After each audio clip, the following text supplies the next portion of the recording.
Los líquenes son unos organismos muy raros. Son de los organismos más raros que hay en la naturaleza porque no se sabe si es un organismo realmente. Le pasa lo mismo que a los corales y a algunos otros, por ejemplo, algunas otras espectaculares grandes simbiosis de la naturaleza. En todo caso, la naturaleza está llena de simbiosis. Cuando uno ve esto dice, ¿qué papel? Los líquenes, uno los mira y realmente nadie se los come, o creemos que nadie se los come, los ve a uno ahí de colores y dice, ¿y esto para qué servirá si es que sirve para algo? ¿Qué papel podrían jugar en la naturaleza? Yo no sé si esto, bueno, esto es un árbol, yo aquí veo líquenes, muchos, pues a lo mejor hay media docena de especies o algo más. ¿Ustedes no ven nada más? Sí, si se apagara la luz se vería mejor. Sí. Bueno, aquí hay algo más que líquenes. Hay una tarántula bien grande, pero cuando yo miraba los líquenes, eso me daba la sensación de que alguien me estaba mirando a mí o que alguna cosa se movía por allí. Era la tarántula. Eso quiere decir, esa tarántula está ahí camuflada y seguramente porque si se camufla con los líquenes, sus depredadores no la comen. Más cosas con insectos o grupos pequeños no insectos, por ejemplo, aquí serían pequeños caracoles. Los pequeños caracoles se comen a los líquenes. Ahí ese tejido es el tejido fértil y esas manchas blancas que hay son caracoles que se zampan completamente esos himenios, esos cuerpos fructíferos, la parte fértil. Y esto que ven aquí abajo es el tronco de un árbol que está siendo pastado severamente por unos rebaños enormes de pequeñas babosas.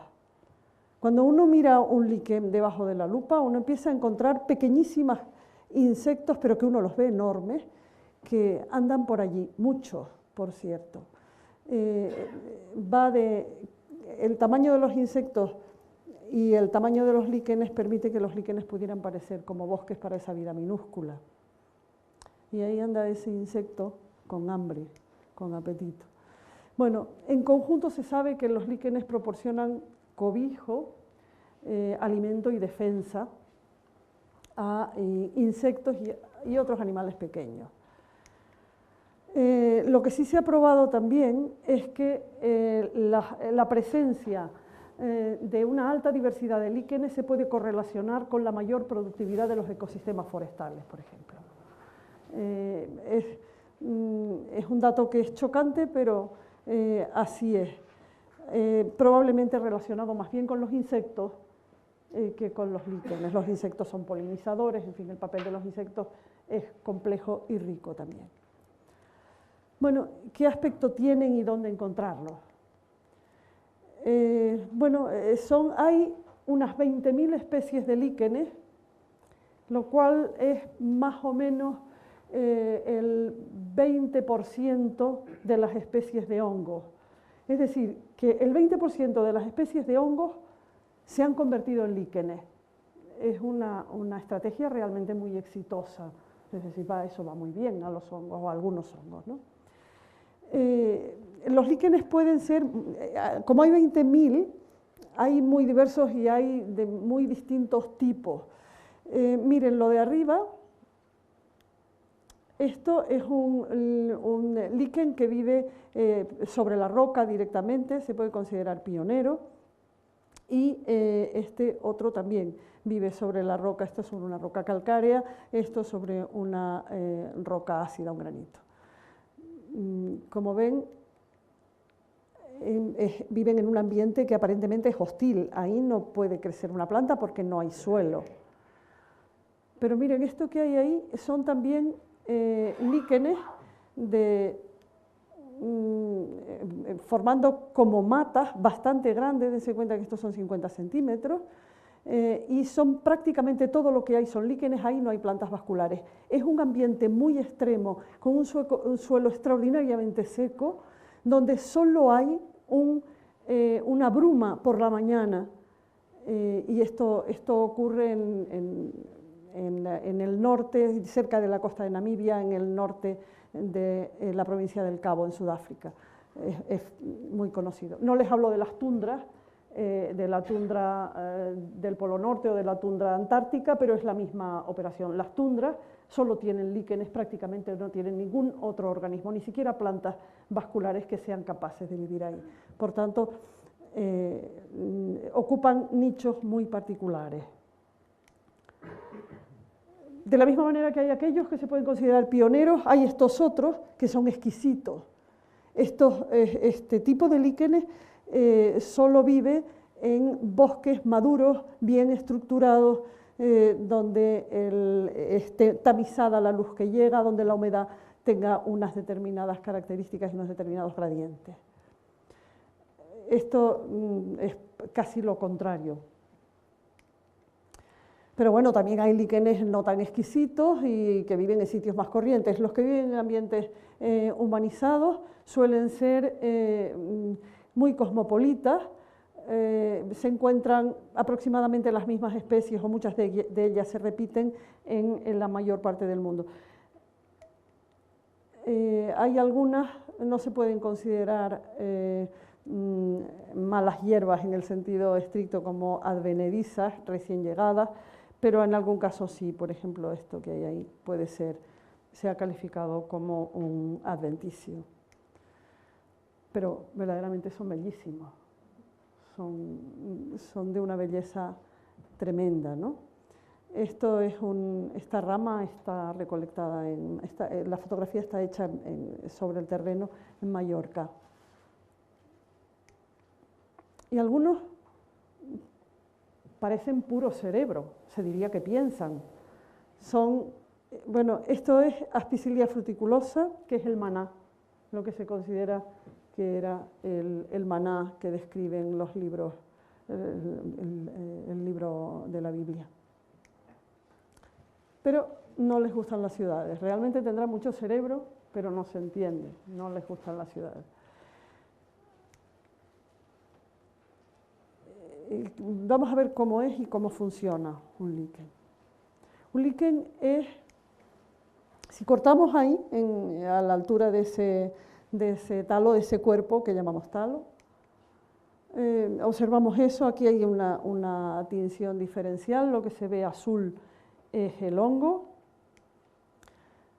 y como ven, el líquen es un hongo filamentoso, como puede ser cualquier moho de esos que se instala sobre la fruta o sobre cualquier material putrefacto, ¿no?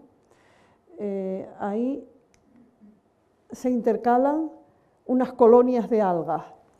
El sol o la luz vendría por aquí. Esto sería la cara superior equivalente a esta amarilla que se ve. Bueno, cada líquen es un hongo, sin embargo, las algas que se pueden instalar son variadas. Se pueden instalar media docena de algas verdes unicelulares, media docena de especies, podríamos decir, y también un par o tres de especies de cianobacterias, alternativamente. Y a veces en el mismo líquen se puede encontrar más de un simbionte. Lo común es que haya uno solo, una colonia de la misma especie. El proceso de simbiosis, el proceso que llamamos de liquenización, es simplemente se considera hoy una estrategia nutricional de los hongos. El hongo, que era un individuo, era un organismo heterotrófico, que tiene que vivir de materia orgánica elaborada, cuando entra en simbiosis con el alga, no me manejo yo con esto, cuando entra en simbiosis con el alga se hace autotrófico. Bien. Sin embargo, este proceso de liquenización, que podíamos pensar que en la evolución se inventó una vez de puro espectacular, Bueno, pues no, es un proceso que se ha inventado al menos 5 veces que sepamos. La primera vez que aparece este tipo de líquenes hace unos 320 millones de años. Y lo primero que tenemos que tener en la cabeza para hacernos una idea de cómo funciona, el conjunto del líquen funciona como un papel de filtro, es un captador de agua por toda su superficie. Cuando los grupos más evolucionados se aprecia la presencia de unos polisacáridos en superficie que impermeabilizan un poquito, de manera que entonces tienen que dotarse en las superficies superiores de estas especies de equivalente a los estomas, unas especies de estructuras abiertas que permiten el intercambio gaseoso y permiten, como si dijéramos, respirar. Los líquenes están muy bien adaptados y trabajan muy eficientemente cuando están hidratados o medianamente hidratados. Cuando les falta agua, entran en letargo, en dormancia, y ahí pueden pasar tiempo, incluso bastante tiempo, por ejemplo, meses, hasta que se vuelven a hidratar, no se pudren. Cuando se vuelven a hidratar, vuelven a trabajar. Lo normal es que estos periodos de trabajo, letargo, lo repitan a lo largo del día y desde luego a lo largo del año perfectamente. Siempre que se desecan, dejan de trabajar. Cuando trabajan poco, crecen poco. Entonces, algunos líquenes crecen 1 milímetro en 100 años, que no parece mucho. Realmente no champiñonean, serán hongos, pero no crecen de repente, no aparecen. Eso desde la noche a la mañana han aparecido las setas y sale uno corriendo a buscarlas. Aquí no hay cuidado, no hay problema. Hay otros que no son tan lentos como 1 milímetro en 100 años, pero bueno, que crecen máximo un medio centímetro de diámetro máximo al año. El aspecto fisiológico de los líquenes que interesa más destacar es la muy precisa adaptación que tienen a el trabajo muy eficiente cuando están casi hidratados o hidratados pero no en el máximo de su capacidad. Aquí tenemos, esto es fotosíntesis neta, esto que tenemos aquí es capacidad de hidratación o cantidad de agua de hidratación en el talo. Cuando la fotosíntesis empieza a ser neta, es decir, está por encima de la respiración, del balance con la respiración, empieza a trabajar el líquen de una manera muy acelerada. Toda esta aceleración la puede alcanzar, por ejemplo, a lo largo de la noche, y entonces por la mañana está perfectamente activo, podría estar aquí en óptimo. Cuando aumenta la temperatura empieza a desecarse, entonces vuelve a bajar su actividad y puede entrar en dormancia perfectamente si es absoluta la falta de agua. Entonces se puede decir que en nuestras latitudes, en las primeras horas de la mañana, es cuando los líquenes están trabajando bien. Dicen los fisiólogos que el desayuno es la comida de los líquenes. Pero los hay más o menos glotones. Los que tienen poca superficie de exposición, digamos que son más austeros, se les llama crustáceos. Los que se levantan sobre el sustrato, tienen mayor superficie de exposición, son los líquenes foliáceos, y los fruticulosos son los que tienen el máximo de superficie de exposición. Esto es muy importante porque cuando hablemos de contaminación la mayor superficie de exposición es verdaderamente trágica. A un porcentaje muy importante de líquenes, a unos grupos muy determinados, viven muy bien como elementos forestales, es decir, como formando parte de los bosques. Esto es una foto del pardo en el Palacio de la Quinta. Observen que allí está la ciudad, bastante cerquita.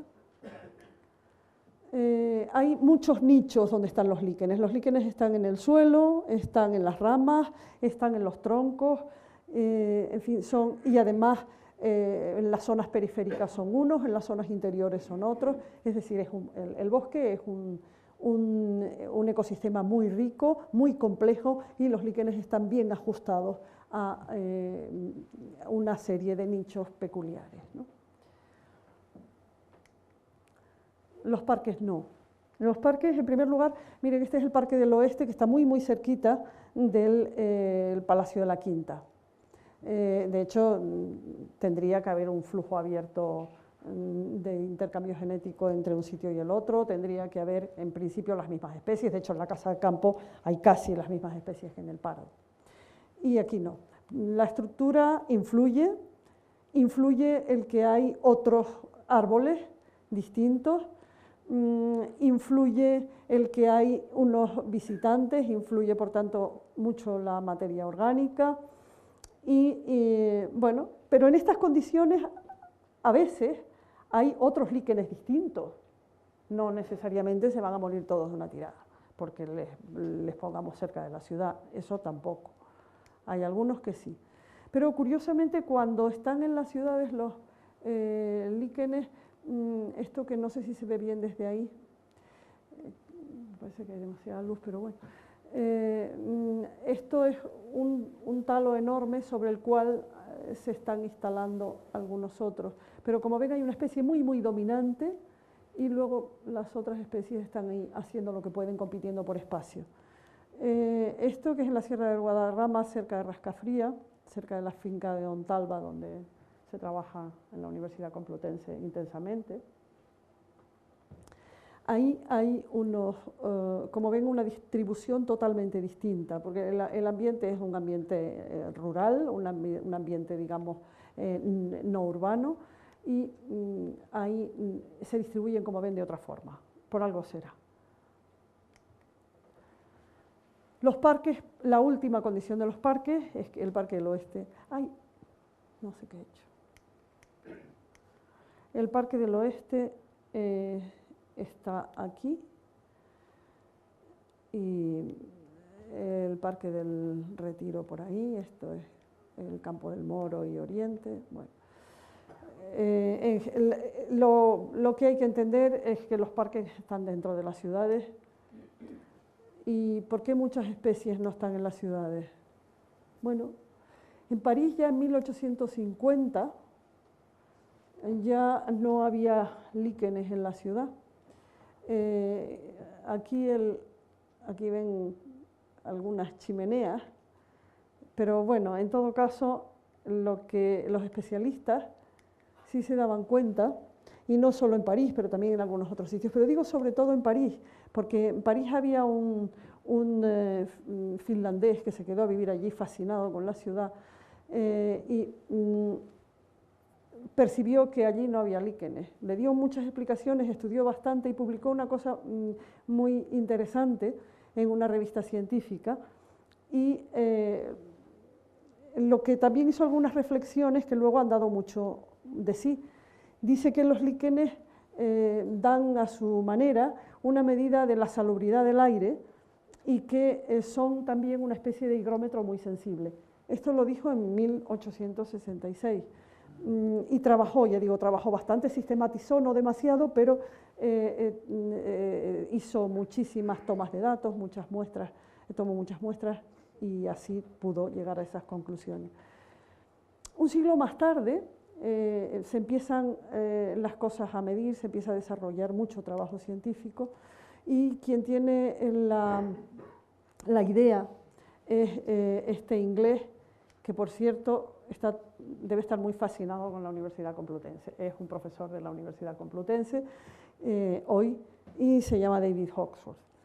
David Hawksworth publica un trabajo donde sistematiza correlacionando el dióxido de azufre con las especies de líquenes.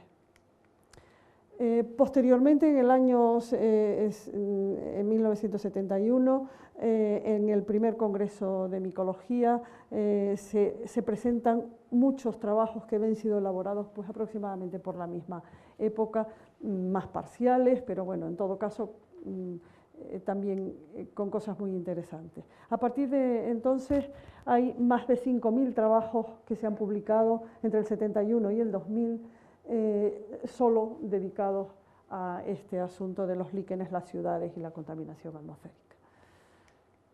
La idea interesante de Hawksworth es correlacionar con una sola variable, que es con el dióxido de azufre. Entonces, con unas aproximadamente 700 estaciones de control, allí recolecta los líquenes y luego correlaciona con las medidas de dióxido de azufre conocidas, bueno, y que se las facilitaban.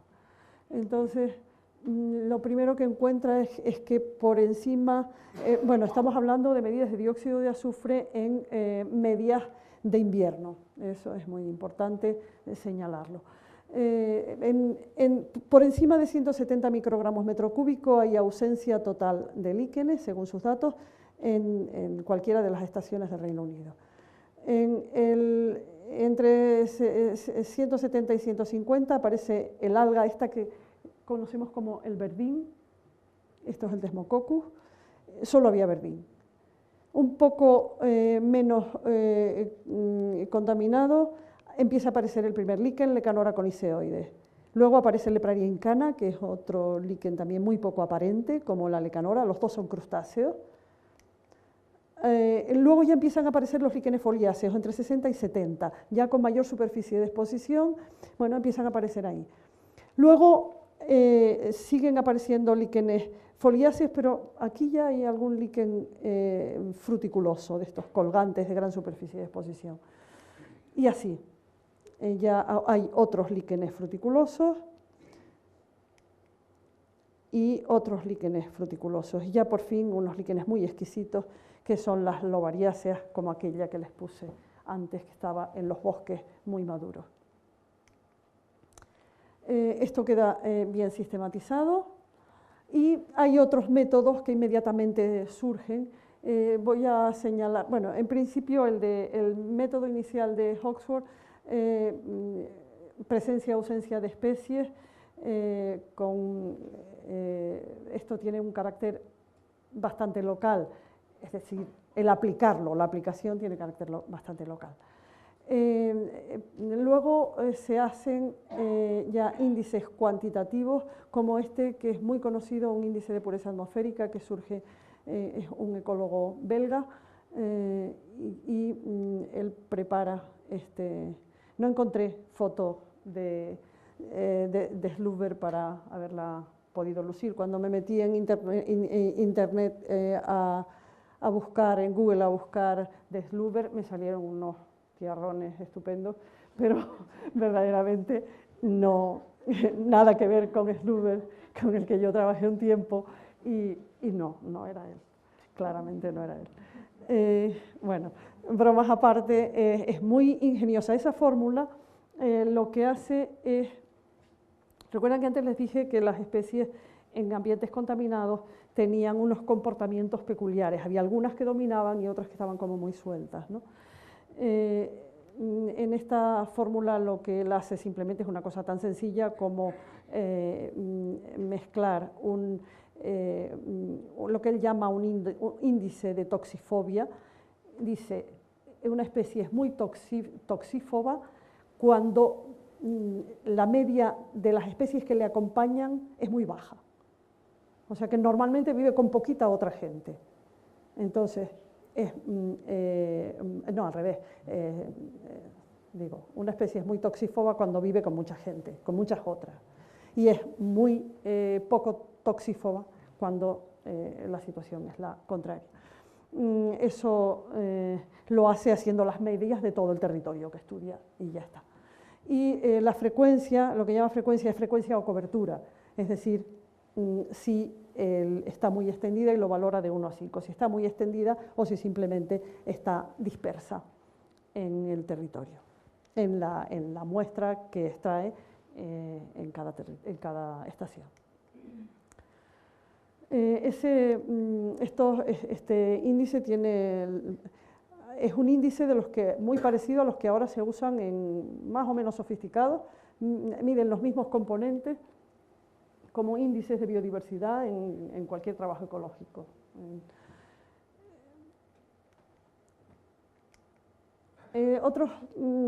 Otras alteraciones que se miden son alteraciones morfológicas, cambios de estructura, cambios de color, y también, por supuesto, se miden todas las alteraciones fisiológicas que sufren los líquenes por efecto de la contaminación. Ya no solo, por supuesto, dióxido de azufre, sino cualquier otro de los componentes que se sospecha que puedan estarles afectando. De hecho, ya son trabajos bastante antiguos.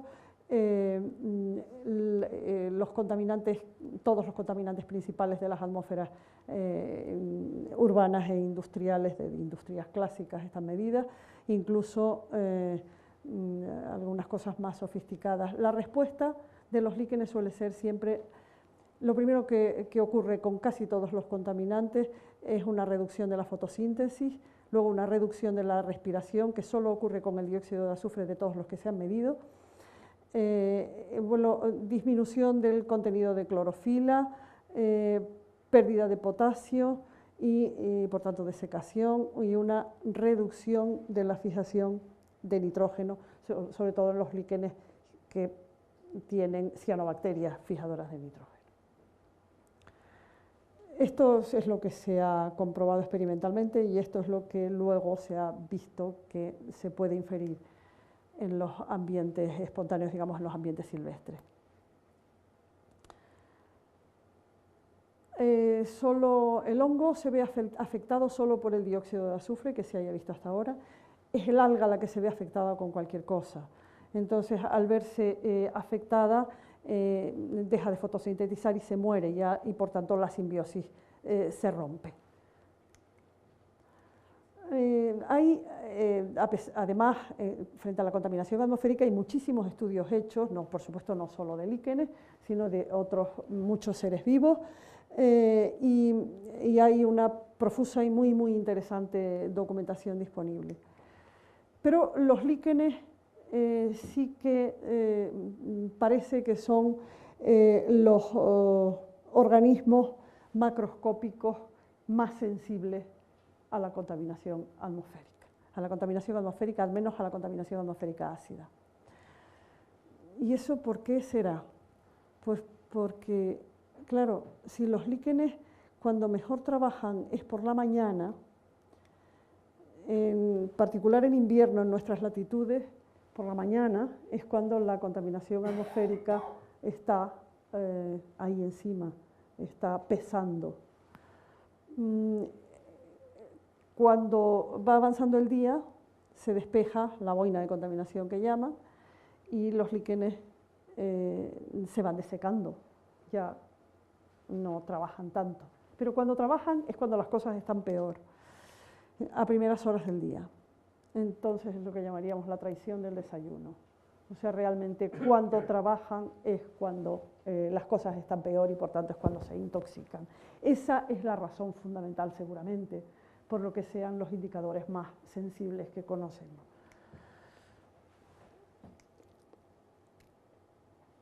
En conjunto podemos decir que los líquenes son buenos indicadores y estas son más o menos las condiciones que uno puede exigirles. En primer lugar, son buenos bioindicadores, son seres vivos. La imagen que nos dan es una imagen del impacto que los contaminantes puedan ejercer sobre seres vivos. Es una idea completamente distinta de la que podemos obtener de un captador. Luego son muy sensibles a una moderada concentración de contaminantes, es decir, que cuando avisan todavía estamos a tiempo.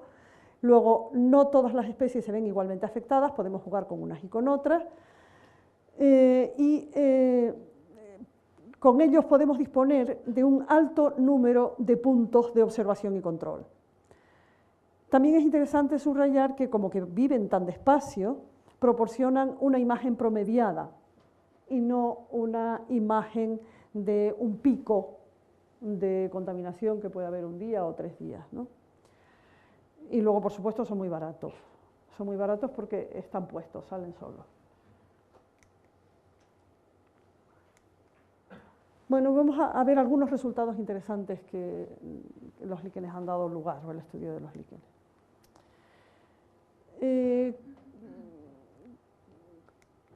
Con la misma base de lo que estoy explicando y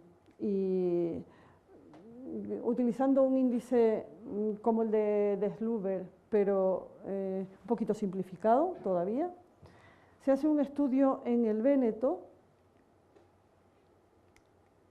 y se obtiene este resultado cartografiando con los valores del índice. Como ven, este mapeo es un mapeo muy sencillo, con los índices de contaminación más altos y progresivamente descendentes. Este trabajo compara lo que ocurre con las muertes por cáncer de pulmón, y que es este otro mapa, y como ven, los resultados son prácticamente superponibles. El trabajo tuvo mucho impacto, tuvo muchas lecturas, tuvo también algunas críticas y algunas probablemente fundadas, pero en todo caso es un trabajo riguroso y muy bien hecho. ¿Y por qué no algo sobre Madrid? Poco. Estas son las 172 estaciones de nuestros muestreos.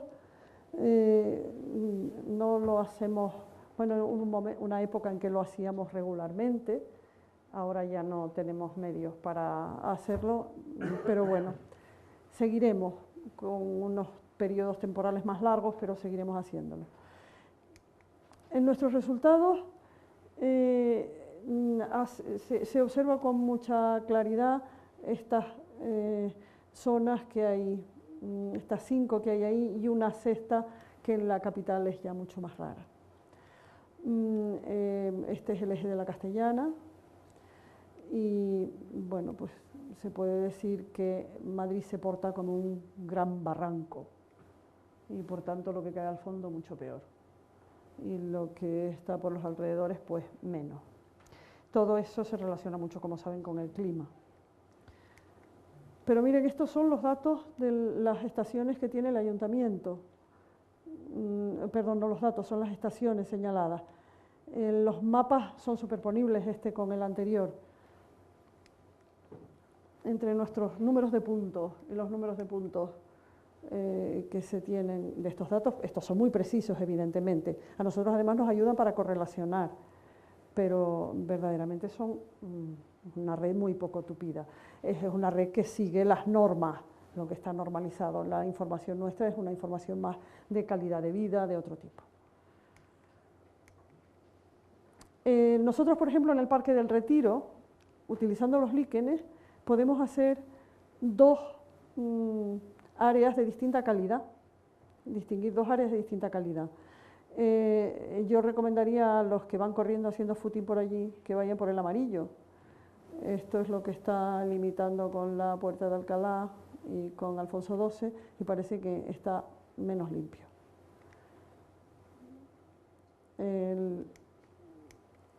Nosotros, por ejemplo, en el Parque del Oeste tenemos también 3 zonas de distinto grado de pureza del aire, digamos, de distinto grado de salubridad, llamaríamos. Y también el que vaya haciendo footing que procure ir por aquí.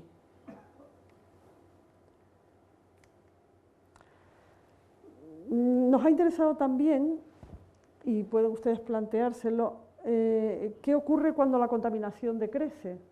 porque verdaderamente la contaminación del dióxido de azufre ha decrecido muchísimo. Estos son medias anuales, debía haber puesto medias de invierno, pero bueno, he puesto medias anuales. Entre 1980 y 2000. Nosotros tenemos datos seriados de todo eso. Bueno, cuando la contaminación atmosférica retrocede, los líquenes no se recuperan de la misma forma como se habían ido, sino que de repente se produce una competencia de los que son capaces de desarrollarse en cualquiera de las zonas de esta concentración de dióxido de azufre. Bueno, digamos, se va recuperando, probablemente cuando pase más tiempo irán tomando un aspecto parecido en su distribución. Pero pensábamos que también sería interesante mirar si se recobra toda la diversidad. Bueno, estudiamos en el área de Londres el comportamiento de una especie, Parmelia sulcata, que acababa de llegar después de haberse extinguido. Eran talos muy pequeñitos, los estudiamos con bastante cuidado y encontramos que en esta especie había dos variantes genéticas interesantes, se veían de una manera muy clara, muy evidente, y esas dos variantes intentamos ver si se encontraban, si se recuperaban las dos en los líquenes de vuelta, en los recolonizantes. Estudiamos un poco todo el Reino Unido y encontramos el siguiente resultado.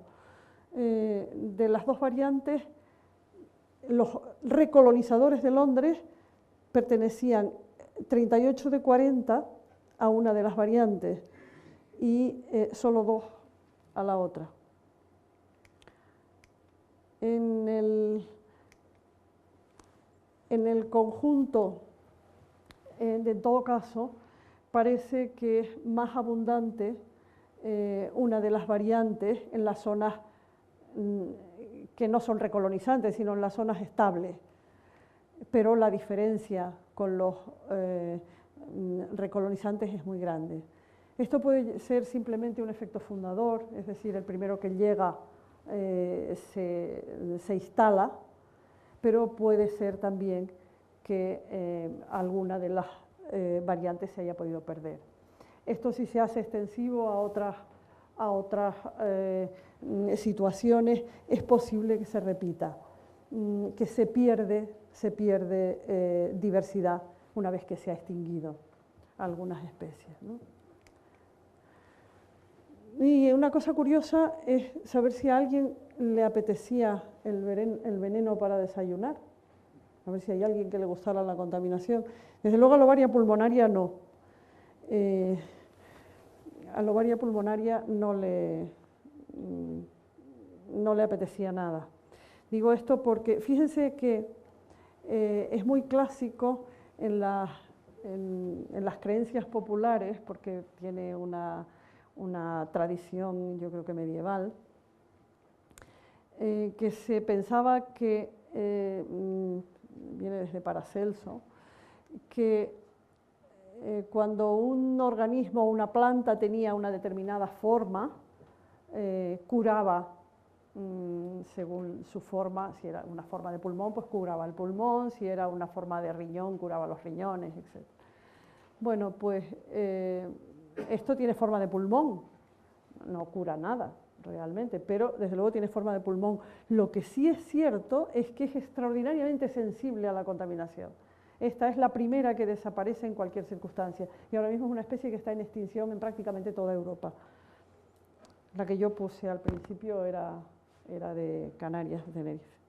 Es decir, Lobaria pulmonaria no le gustaba la cosa esta del desayuno contaminado para nada y digamos que sigue pasándolo bastante regular. Pero miren esta otra, es Lecanora coniceoides. Lecanora coniceoides es una especie que, bueno, que creíamos que era una de las especies más abundantes en Europa, y se extendía a todas las áreas urbanas incluso, y por supuesto a las suburbanas. Esto era entonces. En el siglo XXI empieza a ser casi una rareza. Según ha descendido el dióxido de azufre, esta especie se ha visto desolada, ha desaparecido de casi todas partes. Se la ha ido buscando a dónde se va a refugiar, y es que resulta que a ella le iba el dióxido de azufre. Y bueno, en Islandia, donde hay sitios con elevada concentración, como se sabe, bueno, pues ahí en ese entorno se ha encontrado que la especie sigue estando perfectamente y perfectamente cómoda, es decir, ha vuelto a casa. Se dio un paseo y ha vuelto a casa. Bueno, y yo con esto creo que he dicho lo que tenía que decir y espero que no se haya aburrido mucho. Gracias.